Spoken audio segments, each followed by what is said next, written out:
Well, as you guys can tell, we got the stagea out. Doors are open. We are going to be installing this nice vintage head unit. As you can tell, it has like a low display inside, which is the main reason why I want to install this, is because it is also staying in the era of that car.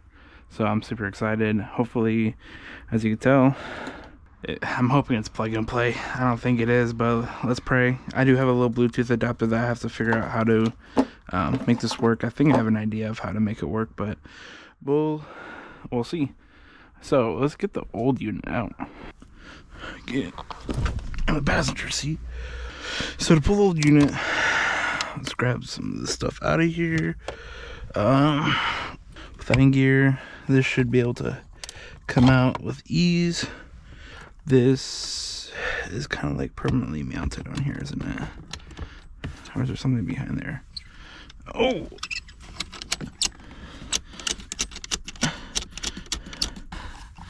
Ah, I see. I'm just gonna move you to this side. I do kind of want to get rid of that, because look how much nicer that is. Well, boys, that is a lot of wiring. I don't even know what these go to.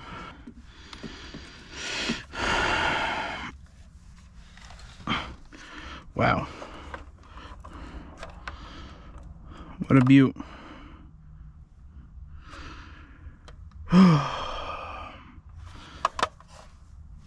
And kind of heavy, not gonna lie.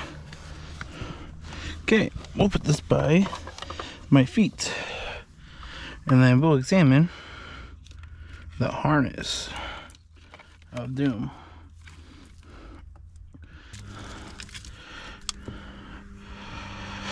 Well, boys, this might be a couple minutes off camera. Hey guys, it's me. Obviously I'm on the GoPro, so it's been a while. This head unit did get replaced though with the new one, which I'll show you guys real quick. So what I did end up using was not the harness or anything I bought from Amazon to help get this radio installed. Whatever harness was previously installed I used, or there was a harness that came with this radio. I got it off of eBay. Highly recommend, because they will show you if it has the harness or not. Grab the one that already has a harness with it and it has the pigtails.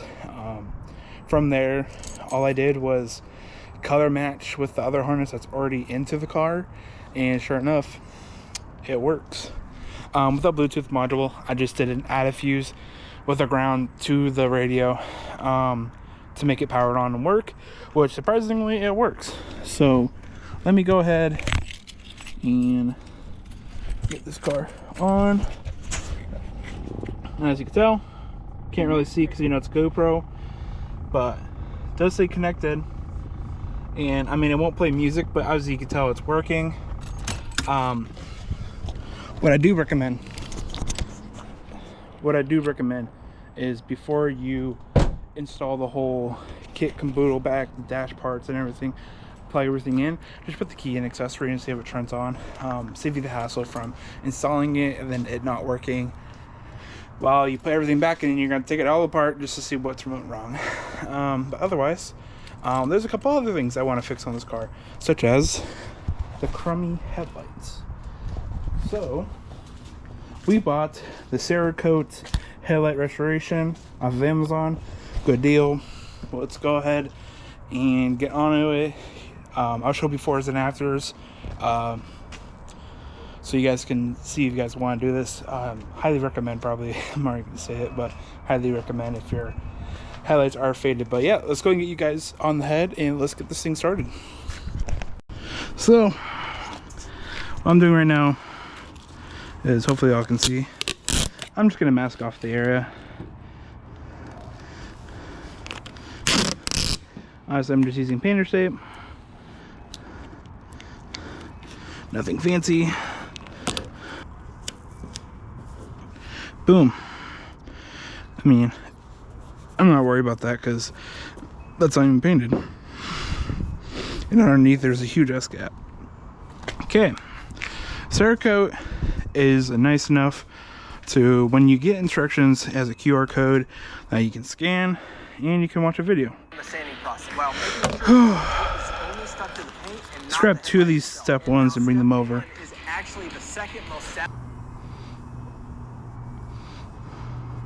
I think these headlights are just cooked.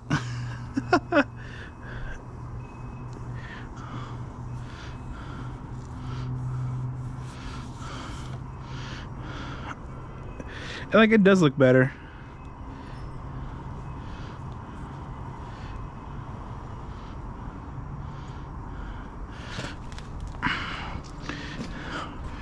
Oh yeah, I mean, yeah, compared to that, it does look so much better. Alrighty. I wonder, since if I didn't use it, if I can put it back in here and get to the next step. Alright guys. So, I'm not sure if you can really, actually, you know, I'll take off the headband. So, here's the after. You know, it's obviously the headlight has some issues. And then obviously, here's the before. So, I definitely think there's a difference. So, alright, let's get to the other side.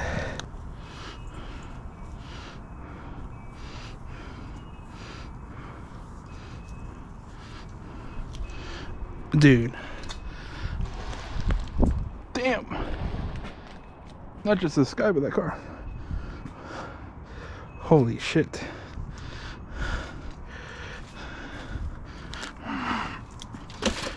Oh my gosh.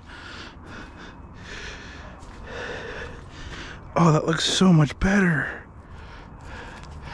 Obviously, if I had Dylan come and do this, Dylan would make this literally look brand new.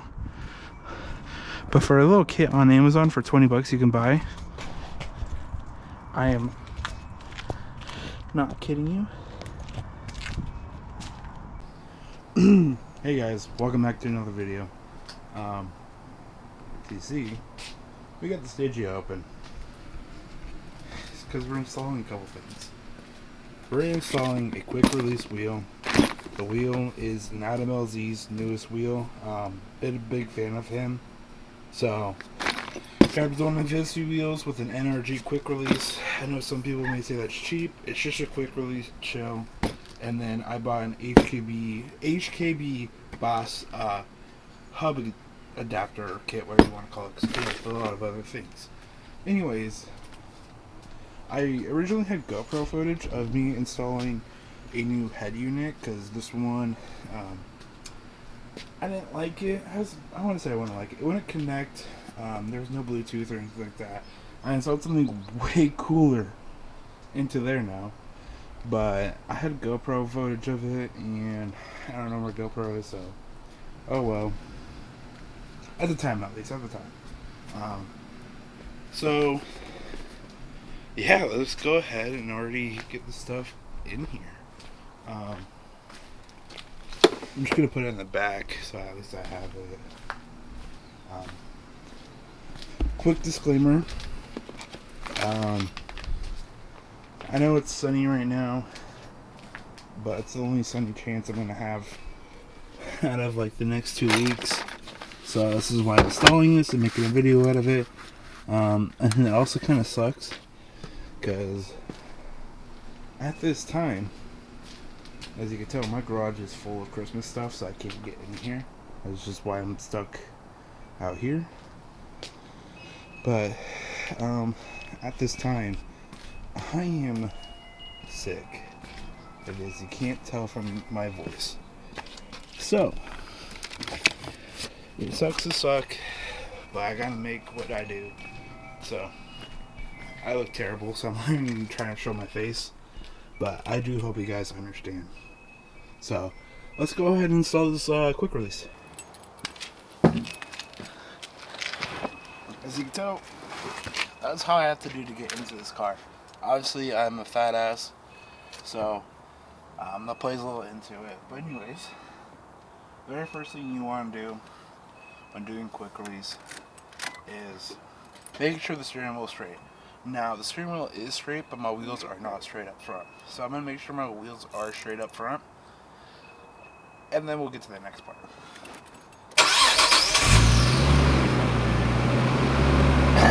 As I try to talk over this, what you also maybe want to do when doing this is, I know Nissans have this, maybe other manufacturers too, I cannot vouch, because my Subaru does it.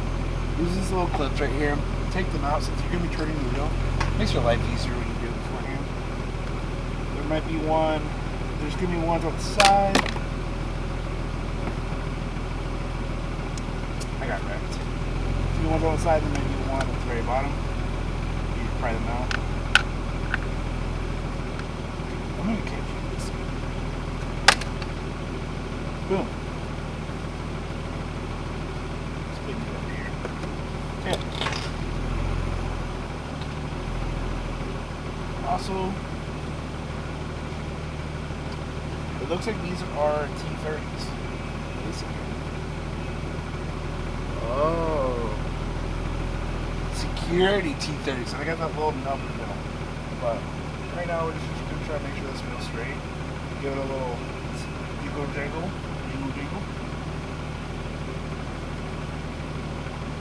Just keep doing that every time you keep that straight, because it may not be straight. A little jingle.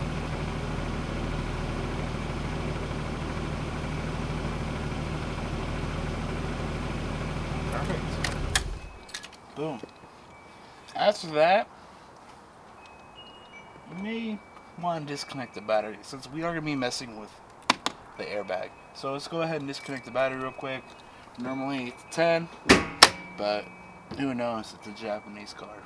So I'm going to get onto that.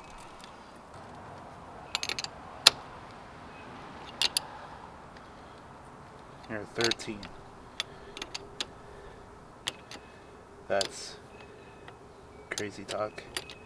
Alrighty. Now that that's loose, grab this, cover it, don't let anything else touch this.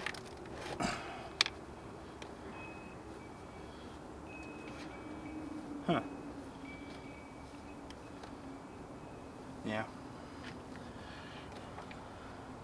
Perfect. Alrighty. A stagea is a T30 security. If you've never seen security, so you can tell it has that little hole in the middle of the Allen. But I'll be right back. Alrighty. I grabbed a quarter socket extension. It should work a little better. Oh yeah.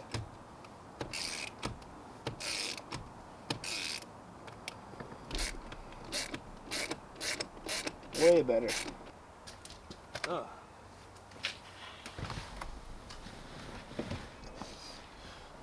So, I gotta give you guys a little rundown real quick. It definitely seems like somebody did this before. Attempted. And they stripped this bolt on this side. Now, it's very easy to strip Allens, and it sucks when it does because it normally resolves into drilling. I drilled it out. Doesn't matter. You're doing a quick release. This airbag's going to be gone either way. So, that being said, I think I should have said this beforehand too. Even though this is a manual, this was once an automatic. So, with that, I got these buttons up here. So this may be a little different for you guys that do have the manual stages, or maybe an Autec, maybe they're whole different things. But what I do know is I now have access inside of the steering column. And what I first want to do is disconnect the airbag. What I do think is the steering wheel nut inside is a 19.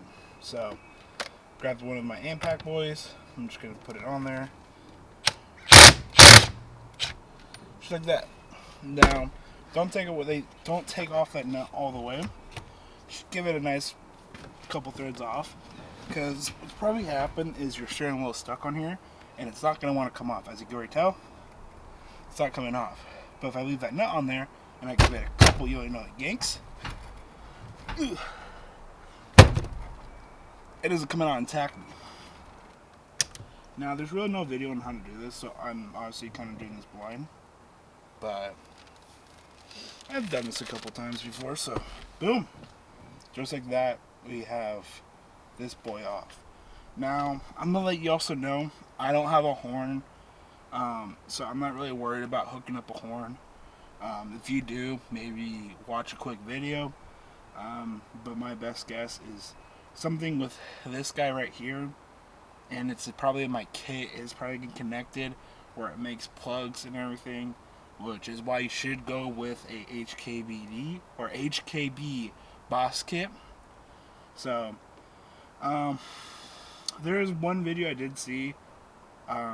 There's 3 little holes or prongs inside of this thing, and pretty much this is your clock spring. It's gonna be rotating with you, and pretty much with those little guys, from my understanding, when you use the turn signal and you're turning and you turn this, when you come back and it levels out, it automatically kicks it down. So obviously this is something that we do want to make sure does line up correctly.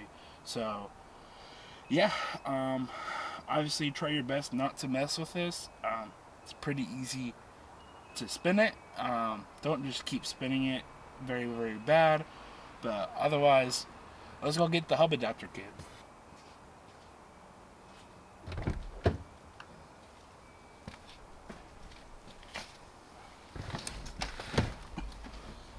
So much easier.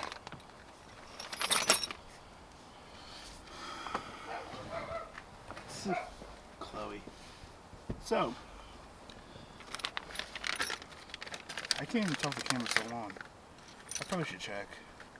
But yeah, looks like with this kit, it does come with connectors that would plug into this to let you still use your horn. That's cool. That's really cool. Not a lot of kids do that. So, I respect that. This also comes with resistors for your airbag. So we want to make sure we get those. I have no way of telling if those 3 prongs inside are in there. So, yikes. I probably could hook up the battery and like get everything a test try, but I don't know. I'm putting this back on. It's probably not best to just fucking whale it with this. We probably should grab an impact gun, but I will at least get this tightened with this. So, now I'm gonna go get a torque wrench. My best guess is going to be somewhere in the 20s and 30 range. I would not go over that. I know it seems weird, but that's what I've discovered is that the steering wheel nuts do not take a lot, and they are easy to strip. So do be careful.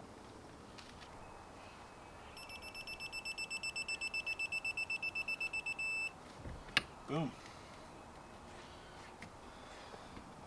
As I could tell, or as I could say, that's just enough to get that on there. Hopefully that was enough to do everything correctly. Alrighty, the next step is I'm already ahead because I already pre-mounted the hub onto the wheel. It's not that hard, it's just a couple of Allen keys. What we do need to do is now mount this base plate onto here.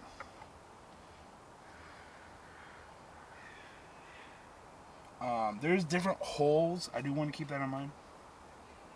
There's different holes. So, looks like I left the hardware inside.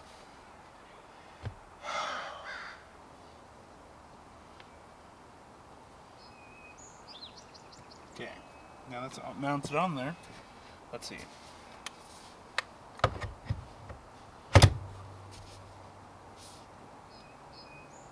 Oh yeah, no, it works. Perfect. So, now if we did everything correctly, now if we did everything correctly, I'm not gonna kind of scare you know.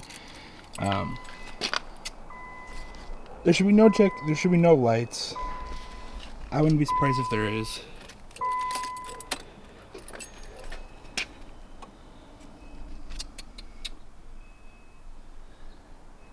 If I turn it on. Oh, nope, there we go.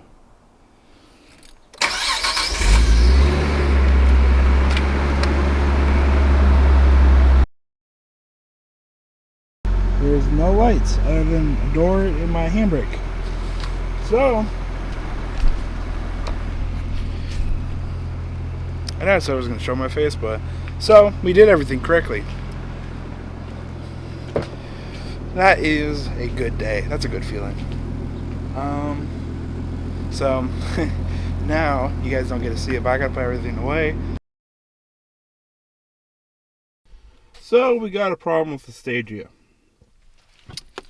Let's go about it. Let's see if you can figure it out, the problem.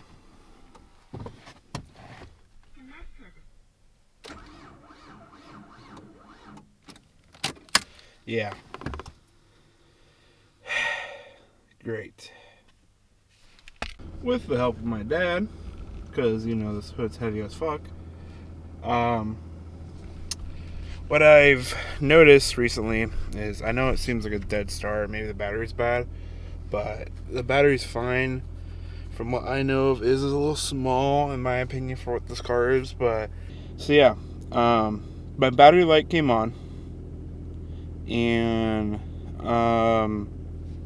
best way to describe it is pretty sure my alternator is going out. Now, do keep in mind this car is at 69,000 miles.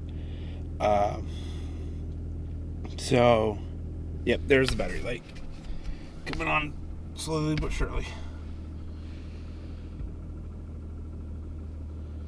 Yeah, and the car's got a rough time idling, as it already is right now.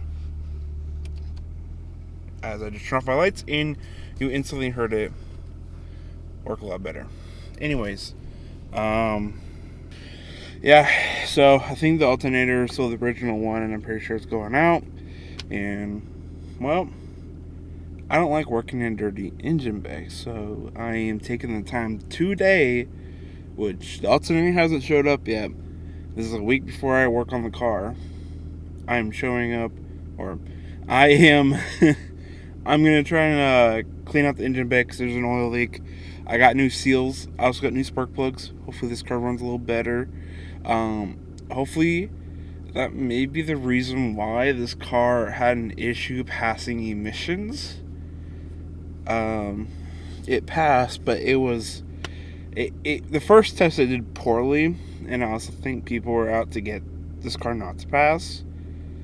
Just because the second test they did it differently. Like, they did the same way, but different results, as in they didn't tell me to rev as high for the sniff test. So yeah, either way, this car has a oil leak on the valve cover, and I want to get it fixed when we're going to be working on this car. So I'm going to clean the shit out of the engine bay today, and hopefully the alternator will show up later this week, and hopefully we install it. So, cut to future Hayden. Okay. Now we got the car here. I kind of got everything set it up with the hose, and I blocked off my intake. I just want to show you guys. Like, I don't know if you guys can really see it down there, but it is a little bit oily, especially on the timing part. Where was it? You definitely see some goop right there. It's a little leaky back there. And then if you're in person, you can see down here in this way, it's all oily. So I'm going to try my best and clean it, so that way it's nice and clean to work on later on.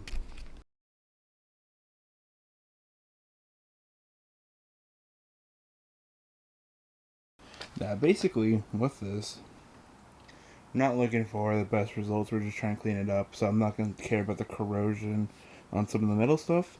But it would be nice. As you already tell, it looks so much better just with a rinse. But those that know my secret ingredient. This. If you have never used this on the engine bay, it works really well. You can also use all-purpose, which works really well, but I'm going to use this today because it just smells so good. And I'm trying to be careful of all the wires and stuff and the hoses. Not spray anything directly with a lot of pressure too, so...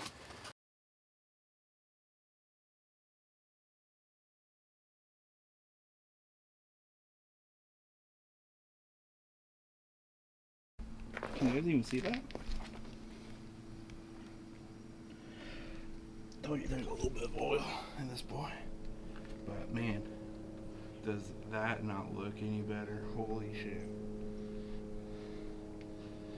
This thing definitely needs a professional to do all this, but I'm not worried about that anytime. Just admiring what we can do ourselves. And damn. Wow. I haven't picked up the camera in about a week. I ain't gonna lie with you guys, I picked up a couple of shifts and I've been very tired. This is my only day off of this week before I go back to work for 4 more days and have 3 more days off. But anyways, last part, we left the stagea up in the air about the alternator. There's a little bit of oil coming from the valve cover and around the motor. And I cleaned the engine bay, cleaned the alternator, and right now it's running perfectly fine, as I do have it running in the background because I do got to move it up here. I just did a measurement test with a meter to see what we're reading out of the alternator. When all the accessories are on, high beams, blower motor, radio, all that, the motor is reading 13.2, which is really low. It should say at a consistent 14, mid 14s, I'll say, not high 14s. But yeah, so let's go and get to replacing it. I'm pretty sure I don't need to lift it from the looks of it. I already looked at it. So let's try to do this from the top.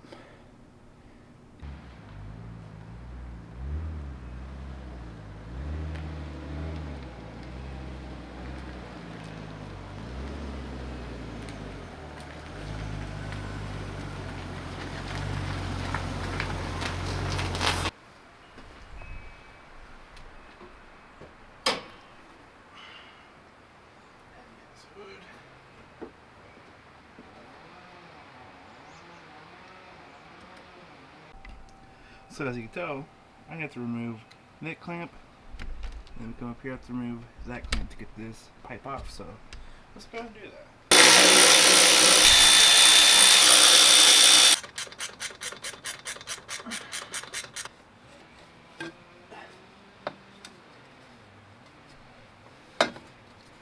Okay, just rotate that out of the way, and yeah, that kind of gives us room to the alternator. I can see how people can do it up here.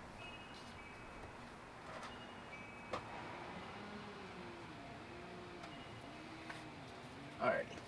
So, I don't know exactly how to show you guys, but you see, there's a tensioner bolt right here. Alternator's a tensioner pretty much, and there's a lower bolt. There's this power clip that you have to remove, or power wire. That's why you have to disconnect your battery, otherwise you're going to arc that bitch down there, and you do not want to do that. And there's a connector, and that's all it takes to get this alternator out. So, I don't know a good way of showing you guys, so I'm just going to go ahead and do it. So yeah. Out with the old, in with the new. The video looks exactly the same, so I don't think this has ever been changed. I'm going to try to find stamping on that, see if that's the original one. I will say it is probably a little easier to jack up one side. The only things you're going to need is a 12 wrench for the tensioner, 14 socket for the lower guy with a little extension, either a deep socket or extension, either or, and then a 10 mil for screws behind there that mounts on that. On that, you're fine. This thing's easy from do up top. Well, it is that time to figure out if we did it correctly or if I failed. So, alternator is in. I would say it is probably helpful to at least go to the bottom, but everything can be done from the top. If you want to make it harder, do everything from the top. If you want to make it easier for yourself, do it from the bottom. Just trust me. Just get it jacked up on the side at least. But anyways, yeah, let's start it up and see if it works any better. And let's test the alternator.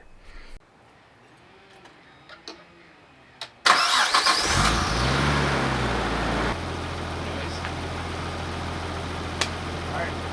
Let's go ahead and check where it's at now. 14.2, 14.1. That's with everything off. So you can probably hear the cars in the background. I definitely see why people do the LS1 alternator swap. It is currently going up in voltage, which I think it just maybe needs to be broken in or something, which is kind of weird. I haven't really experienced that, but who knows, maybe it just takes time. But it's alright. It's reading. It actually sounds a lot better than what they did it with the old alternator, so I'm really happy about that. So we're already on an improvement. The only thing that's left is just to see what it does after a drive and see where we're at. As I said, it was reading 12s with everything on, and now it's currently going up in the high 13s, which is making me super excited. And as you can probably hear, it does sound a lot better in the background. So I'm super excited to see if this car actually feels better. There's some things it was slacking on, so I'm excited to see where it can go. But yeah, I'm gonna go ahead and move everything around and clean up.